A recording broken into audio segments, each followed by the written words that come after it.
Hey, this is Bryan with Fager Furnishings. Today we're going to go over the anatomy of a tape measure. This is Bryan! Today we're going to go over the anatomy of a tape measure. Alright, here we have a couple of tape measures.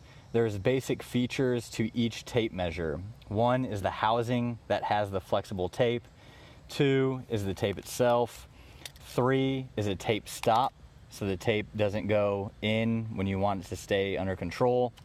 3 is a belt clip. Many have a belt clip to make it easy for putting on your belt. And another feature is the hook. The metal hook allows you to hook it to the end of a board or even hook it to a nail. And the last feature would be the rivets. The more rivets that there are, usually 3 is the max, but you can also have 2. 3 rivets are typically stronger, some say 40%, than 2 rivets. The other basics would be that when you open a tape measure, you'll see a number on it. This number is the length of the total tape. Here, this is a 16-foot tape measure. Here, this is a 25-foot tape measure. And so each tape measure has units of measurement where an inch is broken down into certain fractions. Each tape measure may display them differently, however. As you can see here, this top tape has a display of 1/8 of an inch, but it also has minor ticks that display 32nds of an inch. This tape has a display of 1/8 of an inch, but it only displays ticks in 1/16 of an inch. This tape doesn't display any markings with numbers, but it has 32 ticks to break each inch down into 32nds. As mentioned, one of the features of the tape is this hook and rivets.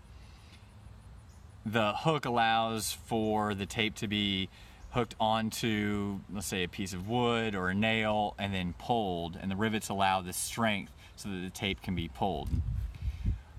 One feature that's commonly noticed is that the hook moves. This is for a specific reason. The hook moves a 1/16 of an inch to account for the thickness of the hook, which is a 1/16 of an inch. Now this is important, for example, when you want to transfer an inside corner measurement to an outside measurement. So let's say you move the tape up against the wall and you're measuring from the inside to a certain point. Now the hook, 1/16 of an inch, is captured in the total length of your measurement. So then you go and transfer that measurement to a board that you want to cut. Well, now when you hook it over the board, that thickness or that hook moves out a 1/16 of an inch, but now that's captured by that 1/16 of an inch gap so that your measurement is transferred appropriately to the piece of wood that you want to cut. One of the other features of the hook is this hole in the hook, which allows for the hook to hook over the head of a screw or a nail as such. So if you have a screw or nail in the wall, you can hook on easily and make sure that you're pulling from the center distance of the nail or the screw.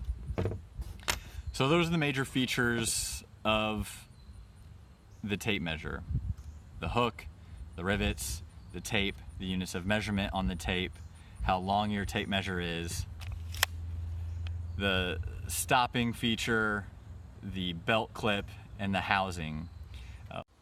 Thanks for watching our video about the anatomy and features of a tape measure. Go ahead and let us know if there's any other videos that you'd like to see us make, and feel free to stop by the store on your way out. Thanks for visiting.